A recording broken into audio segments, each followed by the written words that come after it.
Hey guys, tonight we're standing in the dry, cracked soil of a Judean hillside.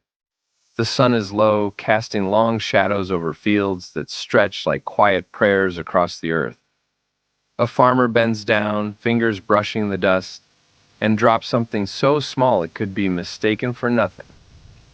A mustard seed, no bigger than the tip of a pencil. So, before you get comfortable, take a moment to like the video and subscribe, but only if you truly enjoy what I do here. The parable we're entering tonight is one of contrasts. Jesus said, "The kingdom of heaven is like a mustard seed, which a man took and planted in his field."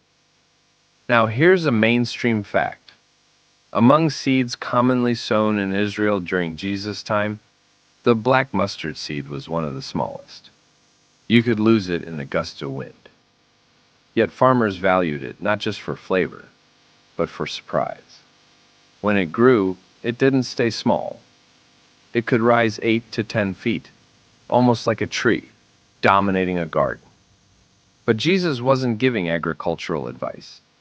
He was flipping expectations. His audience thought the kingdom of God would arrive like a military parade, a revolution, a thunderclap. Instead, Jesus pointed to a speck in the dirt. The kingdom starts small, hidden, overlooked.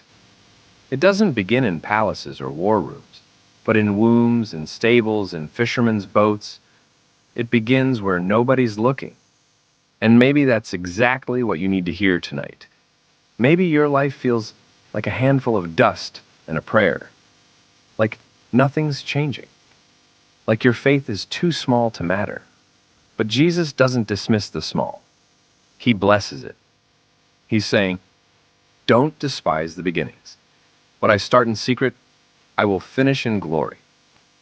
Faith begins like that seed, sinking into dark places, unseen by the world, but alive with promise. All it needs is time and trust. Here's a prayer for the dirt stage of your journey. Lord, even when I can't see it, I believe you're growing something deep within me. I trust you with the small. I trust you in the hidden. Plant my life in your purpose. And just when it seems nothing is happening, something stirs under the surface. A sprout, a shoot, and slowly it stretches upward. The mustard seed has broken through. What once was buried now reaches for the sky, not with force, but with steady, patient growth. The parable continues. Though it is the smallest of all seeds, when it has grown, it is the greatest of garden plants and becomes a tree, so that the birds of the air come and nest in its branches. This image is vivid and peculiar. A garden herb becomes a tree, birds making nests in its shade. Here's the mainstream fact. Mustard plants weren't trees, technically, but they could become wildly oversized shrubs. Their branches were thick and spreading, sometimes drawing birds who found shelter among them. Jesus uses this exaggerated growth to make a point.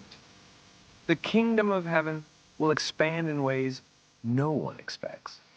What starts as insignificant will one day offer shelter, welcome, and light to others. This is a parable not just about personal faith, but about reach. What if your quiet faith, barely visible now, could someday become a place of rest for someone else? What if your obedience, humble and unseen, could ripple outward, creating space for others to breathe, to believe, to come home? Jesus' interpretation isn't written in red ink next to this parable, but it's echoed in everything he does. He starts with fishermen and tax collectors, not priests and princes. He blesses children, lifts women from shame, and heals outsiders. His kingdom welcomes the birds that no one invited. And this is where it gets real. You may not feel like your life is big enough, rooted enough, or useful enough. But Jesus says the kingdom doesn't grow the way the world does. It doesn't need approval. It needs surrender. So, let the mustard seed grow. Let your faith stretch into places you never thought it would touch. One small word of encouragement, one quiet act of mercy, one hard decision made in obedience. All of these are branches. Here's a prayer as your faith becomes shelter. Lord, grow my life into something that gives life to others.